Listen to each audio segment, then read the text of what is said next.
नमस्कार, स्वागत है आप सभी का ज्ञान सम्मान के मंच पे। यूपीएससी जो है प्रीलिम्स 2025 को ध्यान में रखते हुए हम लोग जो है टेस्ट सीरीज़ के माध्यम से प्रैक्टिस कर रहे थे। वैसे में दृष्टि का टेस्ट हम लोग देख रहे थे और आप सभी को पता है प्रीलिम्स में जो है आपका 2 पेपर होता है, एक जो जीएस वाला जनरल स्टडीज़ है और एक आपका सीसेट का।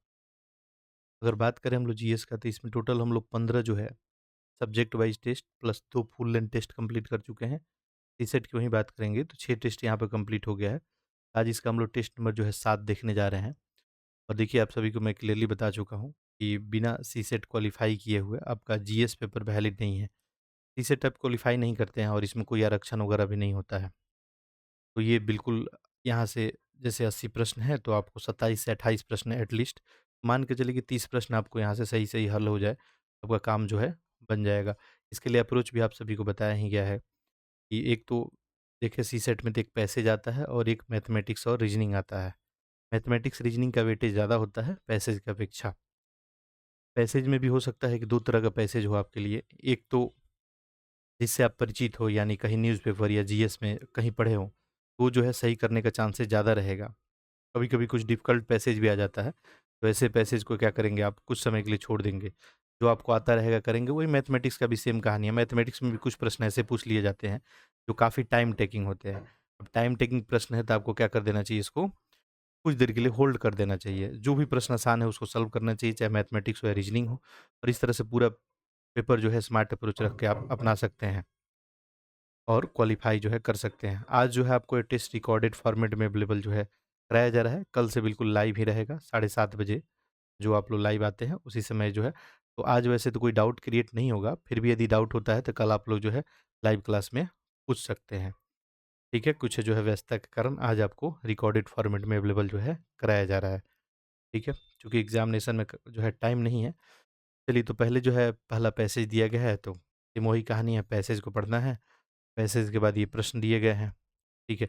बताइए सबसे अच्छा जो है व्याख्या कौन कर रहा है? उसके अलावा जो है 2 प्रश्न हैं, फिर आपको पैसेज ही हैं। चलिए हम लोग स्टार्ट करते हैं। पैसेज को बिल्कुल ध्यानपूर्वक देखेंगे, सुनने का प्रयास करेंगे, बिल्कुल उत्तर आप लाइव जैसे हम लोग क्लास कर रहे थे उसी फॉर्मेट में आप लोग देखने का प्रयास करेंगे और एक-एक प्रश्न का उत्तर देने का प्रयास करेंगे। ठीक है, देखिए क्या लिख रहा है। 1 मिनट। ओके, देखिए लिख रहा है कि भारत जो है असाधारण भाषाई विविधता वाला देश है, डाउट नहीं है इसमें। जहाँ कई भाषाएँ जो है छोटी जनजातीय समुदाय द्वारा बोली जाती है, जो या तो भौगोलिक रूप से अलग-थलग है या सामाजिक राजनीतिक रूप से हाशिए पे स्थिति है। हालाँकि दशकों से इन क्षेत्रीय और जनजातीय भाषाओं में से कई या तो लुप्त हो चुकी है या विलुप्ति के कगार पे है। यह गिरावट जो है केवल भाषाई नहीं है, बल्कि सांस्कृतिक चिंता भी है। ये आसान सा पैसेज है। भाषाई जो है किसी समुदाय के सामूहिक स्मृति, पारंपरिक ज्ञान प्रणाली, लोक कथाएँ और पहचान को क्या करती है, संजोती है। इस खतरे को देखते हुए विभिन्न हितधारकों ने कई प्रयास जो है आरंभ किए हैं। कुछ सरकारों ने प्रलेखन परियोजना शुरू की, कुछ प्राथमिक शिक्षा में मातृभाषा का जो है प्रयोग कर रहे हैं और कुछ विद्वान जो है मौखिक परंपरा को तकनीक के माध्यम से संकलित कर रहे हैं। फिर भी इन प्रयासों में प्रायः समुदाय की भागीदारी की कमी होती है और ये युवा पीढ़ी को जोड़ने में विफल रहती है। जहाँ तक इन भाषाओं का दैनिक जीवन और आधुनिक आकांक्षाओं को जोड़कर प्रासंगिक नहीं बनाया जाता है, जब तक ये पुनरुद्धार के ये जो है प्रयास सांकेतिक ही बने रह सकते हैं। चलिए देखिए पहला प्रश्न क्या बोल रहा है कि निम्नलिखित में कौन-सा कथन है जो है सर्वाधिक तर्कसंगत और विवेकपूर्ण निष्कर्ष का सर्वोत्तम रूप दर्शा रहा है? ठीक है, तो देखते हैं। यहाँ पे देखिए 2-3 स्टेटमेंट दिया गया है, 4 स्टेटमेंट है और पूछा गया है कौन-सा उत्तर इसमें सही है। देखिए पहला क्या लिख रहा है, लुप्तप्राय भाषाओं को प्रलेखित करने और संरक्षित करने का प्रयास विफल होने की संभावना है, यदि बोलने वाले स्वयं इस प्रक्रिया में सक्रिय रूप से शामिल नहीं हैं। देखिए तो पूरे पैसेज आप लोग पढ़िए और इसमें बिल्कुल बताया गया है कि सामुदायिक भागीदारी की ज़रूरत है, ठीक है? दस्तावेजीकरण की ज़रूरत है ताकि इनको जो है संरक्षित रखा जा सके, तो पहला वाला तो करेक्ट है। इसी भाषा के विलुप्त होने से समुदाय की जो है ऐतिहासिक और सांस्कृतिक चेतना का क्षरण होता है। बिल्कुल, तो ये भी क्लियरली आपको स्टेटमेंट इसमें दिया गया। अगला देखिए क्या लिख रहा है, अनिवार्य स्कूल स्तरीय शिक्षा के माध्यम से आदिवासी भाषाओं को बढ़ावा देना उनके अस्तित्व को सुनिश्चित करने के लिए पर्याप्त है। बताइए तीसरा सही है क्या? लिख रहा है अनिवार्य स्कूल स्तरीय शिक्षा के माध्यम से आदिवासी भाषाओं को बढ़ावा उनका अस्तित्व को सुनिश्चित करने के लिए क्या ये पर्याप्त है? देखिए स्कूल स्तर पे शिक्षा सहायता तो करता है, लेकिन ये पर्याप्त नहीं होगा। ठीक है, तो इसको सही नहीं मानेंगे। केवल तकनीकी पहल ही ये सुनिश्चित कर सकती है कि लुप्तप्राय भाषाओं को संरक्षित किया जाए और भविष्य की पीढ़ियों द्वारा उनका उपयोग किया जाए। केवल तकनीकी, देखिए ये तकनीक क्या हो सकता है, एक उपकरण हो सकता है, ठीक है, लेकिन यही केवल समाधान जो है नहीं हो सकता है। ठीक है, सामुदायिक सहभागिता के बिना जो है पूरी तरह से सफल नहीं हो पाएगा, और पैसेज में इस पे बात भी किया गया था, तो ये भी सही नहीं है। ऐसे में ऑप्शन नंबर आपका ए। प्रश्न संख्या 2 देखिए क्या बोल रहा है। इसमें बोला जा रहा है कि उपयुक्त परिच्छेद के संदर्भ में कौन सा आप पूर्व अवधारणा बना सकते हैं। ठीक है, जैसे आप लोग लाइव क्लास में प्रश्नों को अटेम्प्ट करते हैं वैसे बिल्कुल अटेम्प्ट करेंगे। जैसे मैं बताया कि कोई डाउट होगा तो कल आप लोग 7:30 बजे लाइव हम लोग रहेंगे ही, आप लोग पूछ सकते हैं। दिख रहा है कि भाषा का अस्तित्व उसके दैनिक उपयोग और अंतर पीढ़ी के संचरण से निकटता से जुड़ा है। बिल्कुल, दैनिक जीवन में जो है क्या प्रासंगिकता है उसका, क्या उपयोगिता है, और उपयोग होते रहेगा तो बिल्कुल क्या होता है, कम्युनिकेट होते हुए और आगे बढ़ता रहता है, तो ये तो जो है सही है। पुनर्द्वार पहल जो युवा समुदाय के सदस्यों की आकांक्षाओं के साथ संरेखित नहीं होती है, उनके सफल होने की संभावना नहीं है। ठीक है, तो ये भी जो है करेक्ट ही जा रहा है, तो ऐसे में ऑप्शन नंबर क्या हो जाएगा आपका सी। अगले देखिए एक पैसेज ये फिर लिख रहा है कि भारतीय शहरों में तीव्र शहरीकरण के कारण पर्यावरण पे बहुत से गंभीर परिणाम सामने आए हैं। जिनमें से एक सबसे गंभीर जो है शहरी ऊष्मा द्वीप प्रभाव है। ये तापमान के अंतर को संदर्भित करता है, जहाँ शहरी क्षेत्र अपने आसपास के ग्रामीण क्षेत्र की तुलना में अत्यधिक रूप से गर्म होते हैं। ये आप लोग खुद महसूस भी किए होंगे। इस घटना में कई कारक योगदान करते हैं। व्यापक जो है कंक्रीटीकरण जो ऊष्मा को अवशोषित करता है। कंक्रीट में क्या क्षमता होता है ऊष्मा अवशोषण का। कम वनस्पति, ऊंची इमारतें जो वायु प्रवाह को क्या करती है, बाधित करती है। एयर कंडीशनर जैसे ऊष्मा उत्पादन करने वाले उपकरण का बढ़ता जो है उपयोग। ठीक है, ईवेचाई प्रभाव के परिणाम स्वरूप विद्युत का अधिक उपयोग होता है। वायु गुणवत्ता खराब होती है। स्वास्थ्य संबंधित जोखिम उत्पन्न होते हैं, विशेष रूप से कमजोर आबादी के लिए। जबकि शहरों के योजनाकारों ने इस मुद्दे को स्वीकार करना शुरू कर दिया है। इसका मुकाबला करने का प्रयास जैसे हरित छत, खुले पार्क, जलवायु संवेदनशीलता इमारतें अभी भी विखंडित और सीमित पैमाने पे है। ये भी आसान सा पैसेज है, चलिए देखते हैं। पहला पूछ रहा है कि सबसे अधिक जो है तर्कसंगत विवेकपूर्ण निष्कर्ष जो है कौन आपको इसमें बता रहा है। तो यहाँ भी जो है 3 स्टेटमेंट है, बाकी ऑप्शन यहाँ पे 4 स्टेटमेंट है। देखिए कौन सा इसमें सही है आपको बताना है, देखते हैं।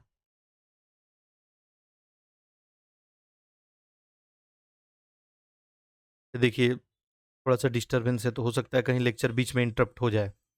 ठीक है, तो उसके आगे हम लोग कंटिन्यू करेंगे, बाकी हम प्रयास कर रहे हैं। मैक्सिमम प्रश्नों को हम लोग जो है कोशिश करेंगे, ठीक है, सॉल्व करने का। देखिए लिख रहा है कि महत्वपूर्ण हरित अवसंरचना और संधारणीय नियोजन के बिना भारतीय शहरों में तापमान में वृद्धि, रहने की क्षमता में गिरावट जारी रहेगी। बताइए पहला सही है। बिल्कुल संधारणीय जो है समाधान की आवश्यकता पे इसमें पैसेज में जोड़ दिया गया है कि वर्तमान जो प्रयास किया जा रहा है इसका सीमित ही प्रभाव देखने को मिलेगा। ठीक है, तो ये पहला वाला तो सही है। दूसरा, शहरी उष्मा के लिए एयर कंडीशनिंग जैसे समाधान विरोधाभासी रूप से समस्याओं को जटिल बनाने में, तो बिल्कुल एयर कंडीशनिंग तो भाई अ, ये जटिल बनाने में योगदान कर ही रहा है।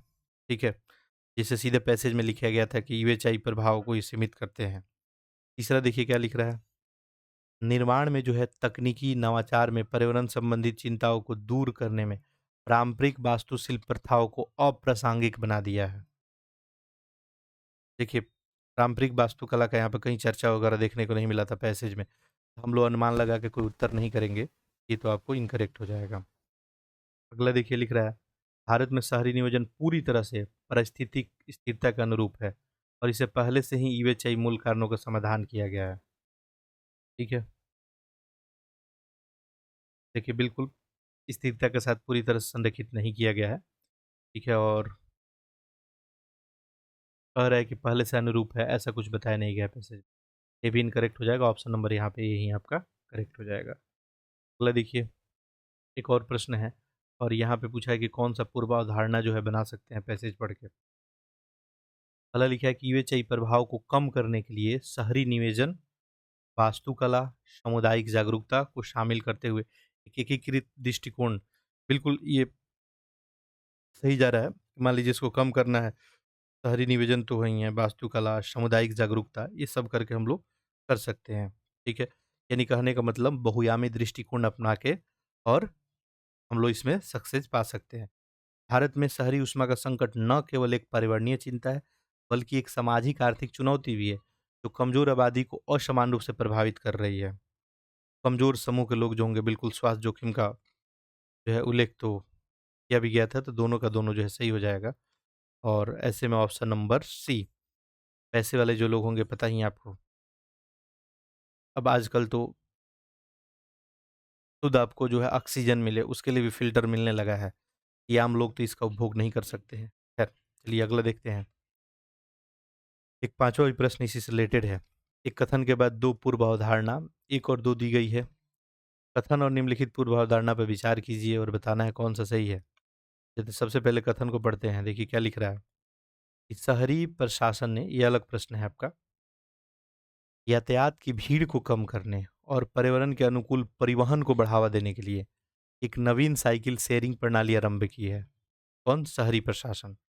कह रहा है कि शहरी प्रशासन यातायात को भीड़ को कम करने और पर्यावरण अनुकूल परिवहन को बढ़ावा देने के लिए एक साइकिल शेयरिंग प्रणाली जो है शुरू की है। तो ये तो कथन हो गया। अब देखिए प्रश्न में क्लियरली मेंशन कर दिया गया था कि 2 पूर्व अवधारणा दिया होगा। कथन पढ़ने के बाद आप क्या जो है उसमें इंक्लूड कर सकते हैं? देखिए पहला देखते हैं।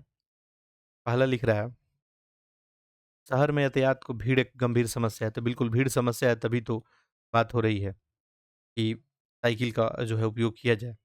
यदि कोई सुविधाजनक प्रणाली उपलब्ध हो तो लोग साइकिल का उपयोग करने के लिए तैयार होंगे। ठीक है, दोनों का दोनों यहाँ पे जो है सही हैं। तो ऐसे में ऑप्शन नंबर क्या हो जाएगा? 1 और 2 दोनों पूर्व अवधारणाएँ निगमित होती है। अगला देखते हैं प्रश्न संख्या 6। ये देखिए मैथमेटिक्स का प्रश्न है। बोल रहा है कि 2 लड़कियाँ हैं, एक अंजलि है और एक राधा। ये दोनों मिलकर किसी काम को 16 दिन में पूरा कर सकती हैं। ठीक है? वो दोनों मिलकर 7 दिन तक काम करती हैं, जिसके बाद राधा की जो कार्य क्षमता है, वो स्वास्थ्य संबंधित कारणों से 30% तक घट जाती है। अब देखिए 7 दिन तक तो वो लोग एक्चुअली में वो लोग काम को कितना दिन में पूरा कर लेते दोनों लोग, ठीक है? अंजलि और राधा 16 दिन में पूरा कर लेता लोग काम को। लेकिन 7 दिन बाद क्या हुआ, जो है राधा का कार्य क्षमता अवरुद्ध हो गया स्वास्थ्य समस्या के कारण, ठीक है? यानी ये लोग 7 दिन तो अपने पूरे जो है क्षमता से काम किए होंगे, ठीक है? इसके बाद 30% एफिशिएंसी घट जाती है किसकी? राधा की, ठीक है? यानी वो अपने एफिशिएंसी का अब 70% एफिशिएंसी पे ही काम कर पाएगी। इसके बावजूद भी पूरा काम लिख रहा है कि 17 दिन में हो जाता है, ठीक है? अब एफिशिएंसी घटने के बावजूद भी बोल रहा है कि 17 दिन में काम कंप्लीट हो जाता है। देखिए एफिशिएंसी खराब यदि नहीं होता तो 16 दिन में काम हो रहा था। एफिशिएंसी खराब होने के बाद भी 17 दिन में काम कंप्लीट हो रहा है। कह रहा है यदि 7 दिनों के बाद राधा कार्य करने से मना कर देती है, तो शेष कार्य को अंजलि को कितने दिन में अतिरिक्त लगते हैं? ठीक है, प्रश्न क्लियर हो गया होगा, अच्छा प्रश्न है। चलिए इसको हम लोग सॉल्व करते हैं। पैरेलली जिनको समझ में आ गया, वो लोग सॉल्व भी कर सकते हैं, ठीक है। देखिए 2 ही लोग दिया है, एक तो अंजलि है, ठीक है, और एक जो है राधा है, ठीक है। अब बात किस पे है? एफिशिएंसी पे। राधा का एफिशिएंसी कम हो जा रहा है 7 दिन बाद। हम लोग अज़्यूम कर लेते हैं कि अंजलि का जो एफिशिएंसी ए है और राधा का जो है आर है। वर्क जो है, वर्क का फ़ॉर्मूला आपको पता ही है कि कितने दिन में आप काम करेंगे, क्या आपका एफिशिएंसी है, मल्टीप्लाई करेंगे तो आपका टोटल वर्क आ जाएगा, ठीक है? यानी एफिशिएंसी और डेज़ को मल्टीप्लाई करने पे वर्क आ जाएगा। बस इसी फ़ॉर्मूला को यहाँ पे अप्लाई करते हैं हम लोग। तो हम लोग टोटल जो है वर्क, कुल कार्य हम लोग निकाल लेते हैं। ये लोग कितना 16 दिन में कंप्लीट कर रहा है, 16 दिन में, ठीक है। और एफिशिएंसी क्या है? तो हम लोग अज़्यूम किए हैं कि अंजलि का ए एफिशिएंसी है, ठीक है? प्लस राधा का जो है आर है। टोटल काम यही हुआ आपका, क्वेश्चन नंबर 1 एज्यूम कर लेते हैं, ठीक है। ये तो हो गया टोटल काम। अगर कोई प्रॉब्लम नहीं होती तो ये लोग 16 दिन में काम कंप्लीट कर लेते हैं। अब देखिए ये लोग जो है 7 दिन तक कंटिन्यू काम करते हैं फुल एफिशिएंसी से, तो 7 दिनों का हम लोग काम निकाल सकते हैं टोटल काम। 7 दिनों का टोटल वर्क हम लोग निकाल सकते हैं। 7 दिनों में क्या हो जाएगा? सिंपल बात है, 7 इंटू इफिशियंसी लोग का क्या है, ए प्लस आर, ठीक है। अब कुछ भी एज्यूम कर सकते हैं। अब देखिए 16 दिन में टोटल ये लोग काम करते हैं, 7 दिन तो ये लोग काम किए हैं मिलके, अब काम बचा कितना? रिमेनिंग वर्क, ठीक है। ये जो है 16 into a plus r minus का 7 इंटू ए प्लस आर। देखिए 16 में से 7 गया, सीधे कितना हो गया? 9। 9 इंटू ए प्लस आर, यही जो है शेष काम अभी बचा है, ठीक है। अब क्वेश्चन में आगे बोला कि अब राधा जो है अगला 30% इफिशियंसी कम हो जाता है 7 दिन के बाद, यानी अब इफिशियंसी कितना? 70% इफिशियंसी से काम जो है होगा, और कह रहा है कि इसके बावजूद भी काम 17 दिन में पूरा हो जाता है। 7 दिन तो ऑलरेडी हो चुका है और 17 दिन में पूरा हो जाता है, इसका मतलब कि 10 दिन और आगे जो है काम चले गए, ठीक है। हम लोग क्या करते हैं कि 10 दिनों का जो है इफिशियंसी के अकॉर्डिंग हम लोग काम निकाल देते हैं। यहाँ से वर्क जो हो जाएगा, न्यू वर्क लिख देते हैं हम। न्यू जो है वर्क 10 इंटू, देखिए अंजलि तो अपने फुल इफिशियंसी से काम करेगी, राधा का इफिशियंसी चूंकि 30% घट जाता है तो कितना हो जाएगा? 70%, तो 0.7 जो है आर, ठीक है। इसमें तो किसी को दिक्कत नहीं होगा। 70% को हम लोग 70/100 ही लिखेंगे और इसको आप 0.7 लिख सकते हैं। देखिए ये जो है 10 दिनों का काम हो गया। 10 दिनों में ये लोग इतना काम कर देते हैं, लेकिन आपको एक बात पता है कि अपना काम बचा हुआ रिमेनिंग कितना है? 9 ए प्लस आर, ये दोनों क्या होगा? इक्वल ही होगा। इसको क्या करते हैं? इक्वल कर लेते हैं, यहाँ से इफिशियंसी पता चल जाएगा। तो 9 into a plus r equal to 10 into a plus 0.7 r, ठीक है। देखिए यहाँ से क्या हो जाएगा? ये 9 ए प्लस 9 आर इक्वल टू, ये हो जाएगा आपका 10 ए प्लस, ये 10 से मल्टीप्लाई करेंगे कितना बन जाएगा? 7 आर, ठीक है। अब देखिए ए को एक साइड कर लेते हैं, आर को एक साइड, आर को एक साइड करेंगे, 9 में से इस 7 आर को इधर लेके आ जाते हैं तो कितना हो गया? 2 आर। 2 आर इजकल टू कितना हो गया? ए, ठीक है। इसका मतलब हम लोग को पता चल गया अंजनी अंजलि जो है ए इफिशियंसी के साथ काम कर रही है और राधा जो है 2 आर इफिशियंसी के साथ काम कर रही है, इतना अपने को पता चल गया। अब ये पता चल गया, अपना काम जो है हो जाएगा। 7 दिन का जो बचा हुआ कार्य है, जो बचा हुआ कार्य था 7 दिन का, वो कितना था? 9 × ए प्लस आर। हम लोग 7 दिनों का बचा हुआ कार्य निकाल लेते हैं, तो 9 इंटू ए प्लस आर, ठीक है। तो 9 इंटू, अब देखिए ए की जगह पे 2 आर हम लोग रख सकते हैं, ए की जगह पे 2 आर प्लस आर, ये कितना हो जाएगा? 9, और ये 3 आर और 9 से गुना, तो ये कितना हो जाएगा? 27 आर। 27 आर क्या हो गया? 7 दिन का बचा हुआ कार्य हो गया, ठीक है।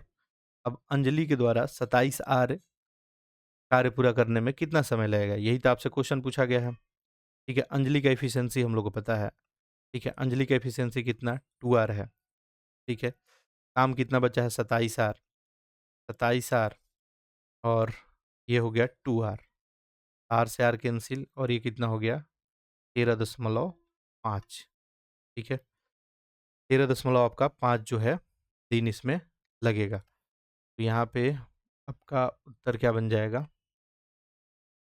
ऑप्शन नंबर बी, ठीक है। 1 मिनट।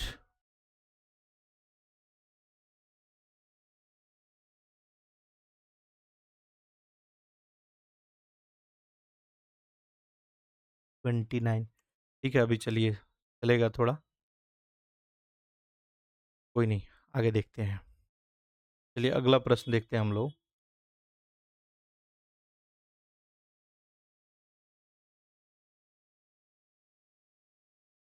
देखिए हो सकता है लेक्चर आपका कहीं बीच में इंटरप्ट हो जाए, बाकी इसको आगे हम लोग कल कंटिन्यू करेंगे।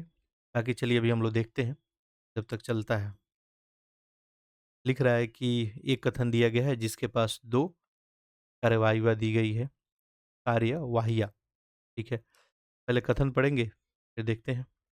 देखिए पहला क्या लिखा है, अपने कथन में दी गई सभी बातों को सत्य मानना है। क्या करना है? बिल्कुल ट्रू अज़्यूम करना है और कथन में दी गई जानकारी के आधार पे ही निर्णय करना है, कि जो सुझाव गई है, कौन-सी कार्रवाई को तर्कसंगत रूप में अनुसरण कर रही है। तो आपको जो है कथन को बिल्कुल करेक्ट मानते हुए आंसर करना है। लिख रहा है वाहन की बढ़ती संख्या और प्रभावी सार्वजनिक परिवहन में कमी के कारण कई शहर गंभीर रूप से वायु प्रदूषण का सामना कर रहे हैं। वाहन की बढ़ती जो है संख्या और प्रभावी सार्वजनिक परिवहन, यानी जो सार्वजनिक परिवहन होता है, अब लोग इंडिविजुअल ज़्यादा इस्तेमाल कर रहे हैं, तो उसके कमी के कारण ये क्या बोल रहा है कि वायु प्रदूषण जो है काफ़ी बढ़ रहा है। इसी पे आपको बताना है कौन-सा उत्तर होगा। ये आपका ऑप्शन रहा। देखिए पहला क्या लिख रहा है, सरकार को निजी वाहनों पर निर्भरता कम करने के लिए सार्वजनिक परिवहन प्रणाली में सुधार करने की ज़रूरत है। सार्वजनिक अगर प्रणाली बहुत बेहतर होगा, तो निजी लोग कम इस्तेमाल करेंगे। ठीक है, ये बात तो सही लग रहा है। लोगों को प्रदूषित वायु के संपर्क में आने से बचने के लिए बाहरी गतिविधि को सीमित करने की सलाह भी दी जाना चाहिए। बिल्कुल, ये भी जो है करेक्ट ही है। तो यहाँ पे ऑप्शन क्या बन जाएगा? सी 1 और 2 दोनों सही है। अगला चलिए प्रश्न संख्या 8 देखते हैं। लिख रहा है कि बेईमान दुकानदार अपने उत्पाद को लागत मूल्य पे बेचने का दावा करता है। हम तो जो कॉस्ट में जो है प्रोडक्ट मेरा बना है, उसी कॉस्ट में हम बेच रहे हैं। लेकिन वो क्या कर रहा है, 1 किलोग्राम के वज़न की जगह पे 800 किलोग्राम वज़न का उपयोग कर रहा है।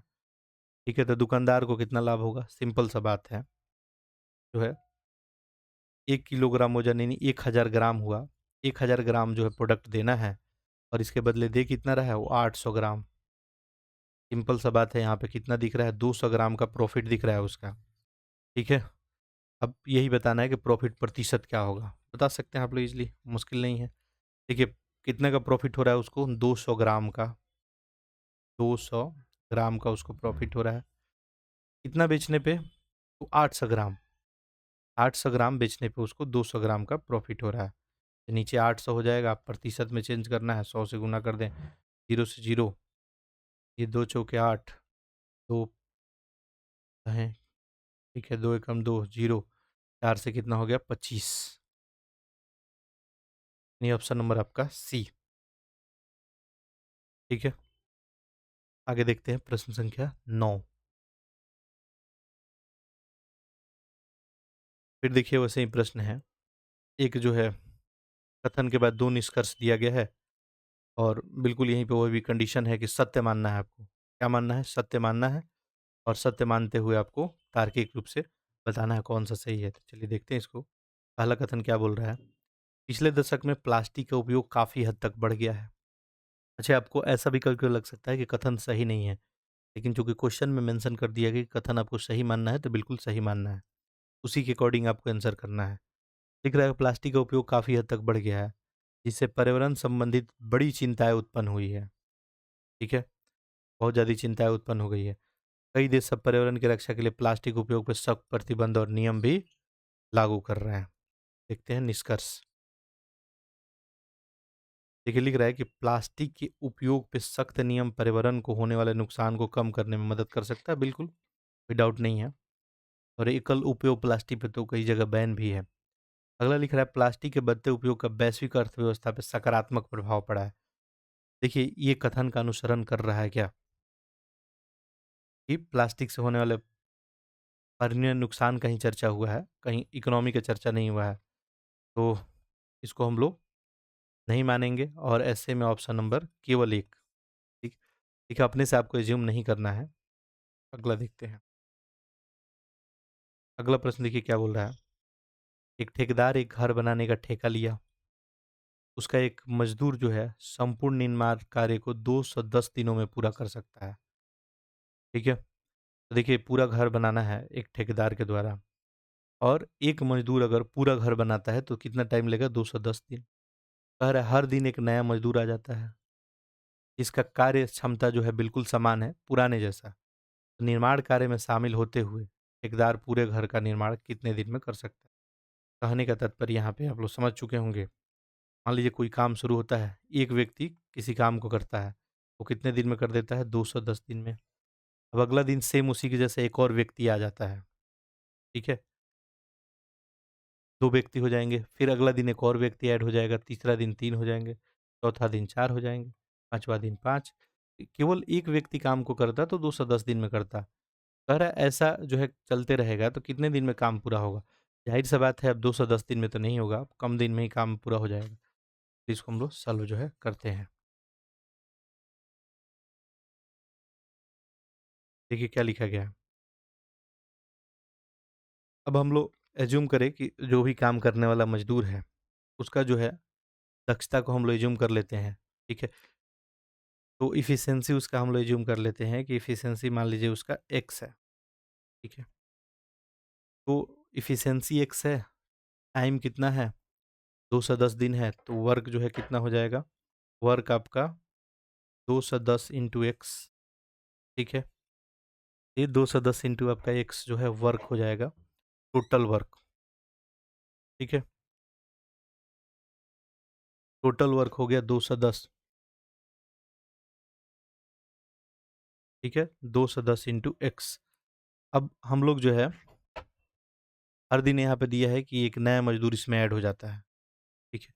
तो काम कितने दिन में समाप्त हो जाएगा? सिंपल सा बात है, पहले दिन में जो काम होगा, जो है एक्स एफिशिएंसी के साथ होगा एक्स इंटू 1। दूसरे दिन एक और मज़दूर आ जाएगा, ठीक है? यानी दूसरा दिन कार्य कितना होगा? 2x होगा। तीसरा दिन काम कितना होगा? 3x होगा। अब ऐसे चलते जाएगा, अपने को पता नहीं किस दिन समाप्त हो जाएगा। मान लेते हैं nवें दिन समाप्त हो जाएगा, तो nवें दिन काम कितना होगा? nx होगा। और ये टोटल काम ये लोग मिल के कितना करेंगे? तो टोटल काम तो 210 ही है, तो ये लोग 210 इंटू एक्स ही काम करेंगे टोटल। इसमें तो किसी को डाउट नहीं होना चाहिए। अब देखिए आपको इक्वेशन मिल गया, आप लोग सॉल्व कर सकते हैं, मुश्किल यहाँ से नहीं है, ठीक है?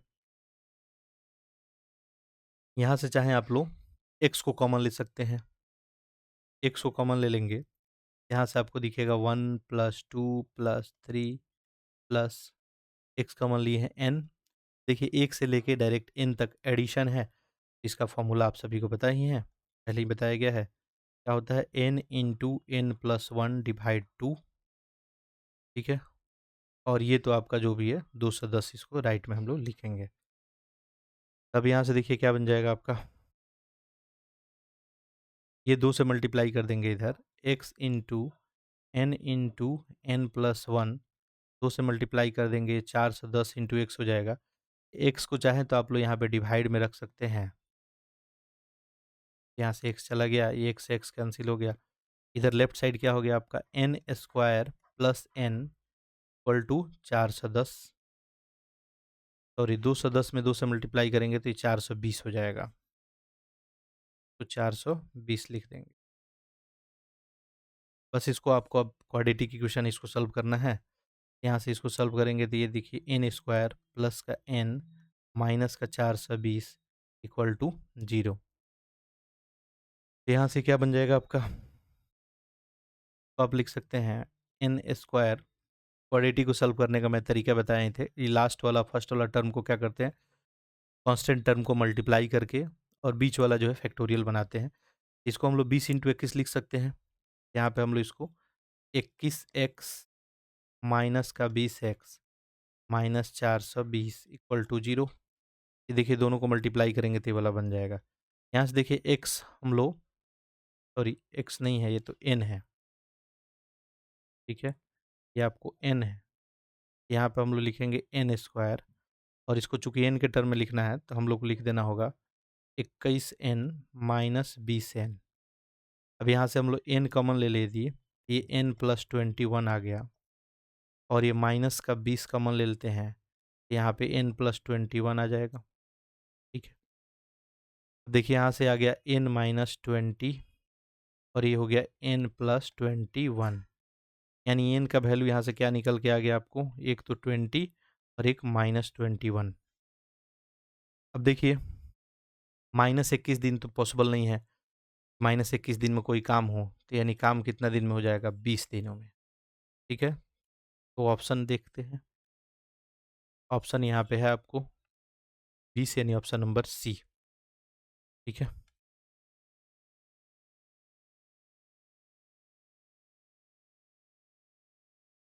और भी पैसेज है, ठीक है।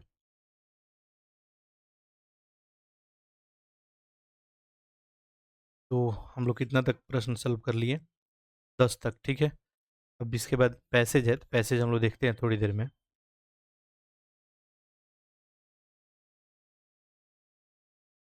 लोग कुछ मैथमेटिक्स का प्रश्न देख लेते हैं।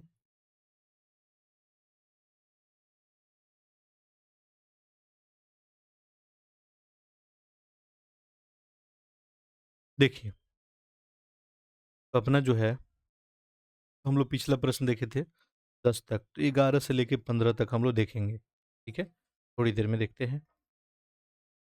देखिए, अगला बोल रहा है कि A B C D E 5 अंकों की एक संख्या है जो केवल 0 या 1 से मिलकर बनी है। यदि संख्या 75 से विभाज्य है तो बताइए अंकों का योग। ठीक है, तो आप लोग इजीली कर सकते हैं। नंबर सिस्टम का तो इतना सारा प्रश्न हम लोग हल कर चुके हैं, ठीक है, आपको दिक्कत नहीं आएगा। कह रहा है कि ए बी सी डी, ये कितना है? 5 अंकों की संख्या है, और ये भी बता रहा है कि 0 और 1 से ही मिलकर बना है, ठीक है। यानी 0 0, मान लीजिए 1 0 0 0 1, ठीक है, ऐसा कुछ हो सकता है, या 1 1 ट्रिपल 0, यानी ऐसा ही कुछ कॉम्बिनेशन होगा। देखिए आगे क्या बोल रहा है, 75 से विभाज्य बता रहा है इसको, ठीक है। यानी ये जो भी संख्या है किससे, 75 से डिवाइड लग रहा है। 75 से डिवाइड हो रहा है तो इसके गुणनखंड से भी डिवाइड हो जाएगा, फैक्टर से, तो इसको 3 इंटू 25 लिख सकते हैं। यानी ये जो संख्या है 3 और 25 से विभाजित होगा, ठीक है। अब देखिए, आपको पता है कि 3 से विभाजित होने का रूल क्या होता है, 25 से विभाजित होने का रूल क्या होता है, ठीक है। 3 से विभाजित होने का रूल क्या होता है, अंकों का जोड़ जो होना चाहिए 3 से विभाजित होना चाहिए, ठीक है। 25 से विभाजित होने का क्या होगा, आखिरी का 2 अंक जो है 0 होना चाहिए, ठीक है। तो अब हम लोग को एक ऐसा कॉम्बिनेशन लिखना होगा, ठीक है, जो अंकों का जोड़ जो है 3 आ जाए। चलिए हम लिख लेते हैं 1 1 और 1 डबल 0। तो चलिए, ये 5 अंकों की संख्या है। क्या ये 3 से डिवाइड हो रहा है? बिल्कुल हो रहा है। देखिए, अंकों का जोड़ 3 आ रहा है, ठीक है। क्या ये जो है 25 से भी डिवाइड हो रहा है? तो बिल्कुल आखिरी में जो है 2 अंक है, तो 25 से डिवाइड हो रहा है। इसका मतलब अपना आंसर जो है यही बन गया, लेकिन आंसर ये नहीं पूछा गया, अंकों का योग पूछा जा रहा है। तो अंकों के यहाँ पे ऐड कर देते हैं हम लोग, 1 1 2 1 और 1 3, कितना आ जाएगा? 3, यानी ऑप्शन नंबर सी। इसमें किसी प्रश्न में डाउट होगा, आप लोग अगले दिन जरूर पूछ लेंगे, ठीक है। आप लोग प्रश्न नंबर कमेंट करेंगे, बाकी डाउट आपको नहीं बनेगा। अगला देखिए, प्रश्न संख्या 16 क्या बोल रहा है। एक कोई संख्या दिया गया है, ये 99 से विभाज्य है, ठीक है। पूछ रहा है कि 3x प्लस 2y² इसका वैल्यू ज्ञात कीजिए। बता सकते हैं आप लोग। देखिए, 99 से विभाज्य है, नहीं, इसको आप लोग क्या करें, फैक्टराइज करें, ठीक है। 99 से विभाज्य है, यानी 9 इंटू 11 आप लिख सकते हैं 99 को।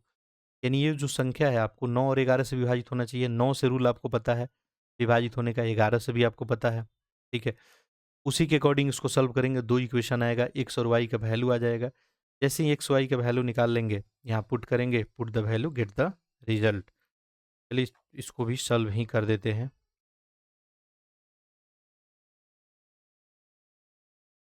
प्रश्न तो क्लियर समझ में आ गया होगा। देखिए, कोई भी संख्या है, ऊपर संख्या है 1 2 2 2 2, 4 टाइम्स 2 है, 1 है, एक्स और वाई है। ये डिवाइड किससे हो रहा है? 99 से। 99 से हो रहा है, इसका मतलब ये 11 और 9 दोनों से डिवाइड हो सकता है। देखिए, आपको पता है कि 9 से डिवाइड होने का रूल क्या है। 9 से कोई संख्या डिवाइड कब होता है? जब उनके अंकों का योग क्या होना चाहिए? 9 से डिवाइड होना चाहिए, ठीक है। इसको अगर आप लोग ऐड करें, पहले हम लोग 9 वाला चेक कर लेते हैं। तो देखिए कितना हो जाएगा, 2 1 3 3 2 5 5 2 7 7 2 9 1 10, यानी 10 प्लस एक्स प्लस वाई, ये किससे डिवाइड होगा? 9 से होगा ही, ठीक है। ये 9 से डिवाइड होगा ही, क्लियर है। यानी 9 का कोई गुणक ही होगा, ठीक है। अब देखिए यहाँ पे क्या एज्यूम आप कर सकते हैं। यहाँ पे जो है 10 तो ऑलरेडी है, 9 से डिवाइड करना है। यहाँ पे हम लोग को क्या रखना होगा? देखिए, 9 एकम 9, 9 तो हो नहीं सकता है, 9 दूनी 18 हो सकता है। तो एक्स प्लस वाई का वैल्यू क्या होना चाहिए? 8 होना चाहिए, यानी 18 यदि होता टोटल तो 9 से डिवाइड लग जाता। यानी यहाँ से हम लोग निकाल लिए x प्लस वाई का वैल्यू क्या होगा, 8 होगा। तो बिल्कुल ये क्या होता, 9 से डिवाइड हो जाता है ये अंक। ठीक है। दूसरा, 11 से डिवीजन का रूल भी आपको पता है। यहाँ पे 11 से डिवीजन में क्या देखते हैं, ऑड पैलेस और इवन प्लेस देखते हैं हम लोग। ठीक है। तो सबसे पहले हम लोग इसमें पहले चलिए डिजिट लिख देते हैं। जिनको 11 से डिवीजन का रूल नहीं पता है उसको देख ले ध्यान से। ठीक है, हमेशा आपको 11 से चेक करना होगा, तो आपको यही काम करना होगा। नंबर सबसे पहले लिख लेंगे 1 2 2 2 1 x और y। आपको क्या देखना है, सबसे पहले यहाँ पे ऑड पैलेस देखना है। ये हो गया एक, ये हो गया एक, ये और एक ये। सबसे पहले ऑड पैलेस को आपको ऐड कर देना है। इसको ऐड हम लोग करेंगे तो 2 2 4 1 5 प्लस वाई। इसको हम लोग क्या लिख देंगे, 5 प्लस वाई। माइनस करना पड़ता है, सॉरी इवन प्लस, पहले इवन हम लोग देखे हैं। इवन को पहले ऐड कर देते हैं। तो देखिए इवन ये ना 2 नंबर पे है, ये 4 नंबर पे है, ये 6 पे है, ये 8 पे है। इवन को पहले ऐड कर देते हैं और फिर ऑड को ऐड कर देते हैं। तो देखिए ऑड का पोजीशन 1 है, 1 है, ये 3 है, 3 नंबर पे ये है, ये 5 पे है। ठीक है, क्लियर है। चलिए, तो सबसे पहले हम लोग क्या किए, ऑड को, ऑड का पोजीशन देखिए, हम चलिए पोजीशन लिख ही देते हैं यहाँ पे। ये 1 हो गया, 2 हो गया, ये 3, ये 4, 5, ये 6 और 7 और 8। अपने को क्या करना है, पहले इवन वाले को, ये इवन हो गया, ये भी इवन और ये इवन। हम लोग क्या करेंगे, 2 2 4 1 5 प्लस वाई, इसको लिख देंगे 5 प्लस वाई माइनस का, ये कितना बन जाएगा आपको। अब हम लोग को ऑड वाला देखना है। देखिए 1 2 3, 3 है 2 5, 5 प्लस एक्स, तो इसको लिख देंगे 5 प्लस एक्स। अब ये जो होना चाहिए आपको, क्या होना चाहिए, या तो 0 होना चाहिए या 11 का जो है मल्टीपल होना चाहिए। ठीक है, तभी ये 11 से डिवाइड होगा। मान लीजिए इसको हम लोग अगर 0 एज्यूम कर लें, यहाँ से 5 तो ऐसे ही कैंसिल हो गया, और यहाँ से देखिए y माइनस एक्स का वैल्यू क्या आ गया, 0 आ गया। इसका मतलब x इजकल टू क्या यहाँ से निकल के आ गया, y आ गया। और अभी हम लोग थोड़ी देर पहले फाइंड किए, x प्लस वाई का वैल्यू क्या है, 8 है। x प्लस वाई का वैल्यू हम लोग 8 फाइंड किए। तो देखिए 8 कब आएगा, एक्स वाई, यानी एक्स वाई का वैल्यू क्या आ गया, 4 आ गया। यानी x इजकल टू भी 4 और y इजकल टू भी 4। अब एक्स वाई का हम लोग वैल्यू निकाल लिए, तब अपने को क्या करना है, आंसर ही तो करना है। ठीक है, तो यहाँ पे हम लोग आंसर कर देते हैं। देखिए 3 का पावर x निकालना है, 3 का पावर x के जगह पे कितना वैल्यू निकला है, 4 प्लस 2, वाई का पावर 2 है, यानी y का पावर कितना हो जाएगा आपको, 4। 3 का पावर 4 आप करते हैं, कितना आता है, 81 आता है, 81 प्लस 2 इंटू, यहाँ पे y की जगह पे 4 है, 4 का पावर 4 आप लिखते हैं तो, और यहाँ पे 2 है, 2। ठीक है, और इसके जगह पे कितना लिखना है, y की जगह पे हम लोग को 2 4 लिखना था। ये 4 का स्क्वायर, 4 का स्क्वायर कितना होता है, 16, 16 दूना 32, 81 प्लस 32, ये कितना हो गया, 2 1 3, 8 3 11, 113। 113 ऑप्शन में नहीं है क्या, हाँ 113 यहाँ पे दिख रहा है, ऑप्शन नंबर बी। बी आपका क्या हो गया, यहाँ पे आंसर हो गया। ठीक है, पैसेज वाला जो प्रश्न बचा है उसके लिए आप लोग बिल्कुल घबराएंगे नहीं, 10 से 15 तक तो हम सॉल्व करेंगे अगले लेक्चर में। अभी कुछ समस्या है, ठीक है, टाइम का, बाकी काम तो करना ही है। चलिए अगला देखिए, लिख रहा है, वह सबसे छोटी संख्या क्या है बताइए जो 12,000 में जोड़ा जाए ताकि परिणामी योग 87 से पूर्ण रूप से विभाजित हो जाए। अब देखिए आसान प्रश्न है, तो मुश्किल नहीं है। कह रहा है कि कौन सा छोटा संख्या है जो 12,000 में आप जोड़ दे तो 87 से डिवाइड हो जाए। ऐसे में आपको क्या करना चाहिए, सिंपल प्रश्न है। आपके पास जो है संख्या क्या है, 12,000 है, और इसको डिवाइड करना है 87 से। अब पूर्ण रूप से डिवाइड हो तो इसमें कुछ ना कुछ आपको ऐड करना है। क्या ऐड करना होगा, इसके लिए आप क्या करें, डिवाइड करके चेक कर लें। ठीक है, तो 87 से जो है हम लोग चेक कर लेते हैं 12,000 को। 87 एकम 87, यहाँ पे 87 लिखते हैं। 10 में से 7 गया आपका 3, 11 में से 8 गया 3, और ये 0 हो गया। फिर ये तासीतियाँ कर देते हैं।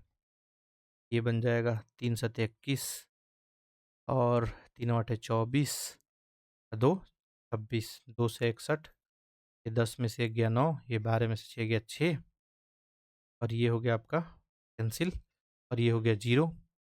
फिर हम लोग जो है 87 को डिवाइड करते हैं, ये 90 है, 87 को 7 बार में, ये कितना बन जाएगा 7 सते 49, 7 आठे 56, 56 4 60। देखिए यहाँ पे क्या बन गया, 10 में से 9 हो गया 1 और ये हो गया 81। देखिए रिमेनिंग कितना आ रहा है, 81 आ रहा है। यानी कहने का मतलब अगर मान लीजिए 81 नहीं होता तब तो ये पूरा डिवाइड हो जाता। ठीक है, यानी 81 कम होता तो काम हो जाता आपका। ठीक है, 87 से डिवाइड लगाना है। यदि रिमाइंडर आपका 81 नहीं आता, ये पूरा डिवाइड हो जाता। ठीक है, यह 87 है, यहाँ पे 81 है, ये जो है 81 ना होके यहाँ पे 87 आ जाता, तब भी आपका डिवाइड हो जाता। इसका मतलब ये कितना और रहता तो डिवाइड हो जाता। तो ये 87 है और 81 है, सिंपल सा बात है, 6 और ज़्यादा रहता, ये क्या हो जाता, ये डिवाइड पूरी हो जाता। ठीक है, तो यहाँ पे आंसर क्या बन जाएगा आपका 6। इसमें तो किन्हीं को डाउट नहीं आया होगा। ठीक है, यानी 12,000 जो है, अगर 6 रहता, ये पूरा 87 से आपका डिवाइड लग जाता। क्लियर है? या मान लीजिए, चलिए बैटरी जो है लो हो गया पूरा, यही मैं आपको समस्या बता रहा था, कुछ समस्या है, आज यहीं पे रखते हैं। ठीक है, बाकी जो है ना, कल थोड़ा क्लास आपका लंबा चलेगा, तो कल आप लोग मेंटली प्रिपेयर होके आएँगे। 7:30 बजे से 9:30 तक हम लोग सॉल्व करेंगे या 10 बजे तक। ठीक है, कल लंबा क्लास चलेगा आपका और बाकी रिमेनिंग प्रश्न हम लोग करेंगे। ये चलिए तब तक लेक्चर को शेयर वगैरह कर दीजिएगा। ठीक है, और कल जो डाउट होगा आप पूछ लेंगे। चलिए आप सभी का बहुत-बहुत धन्यवाद।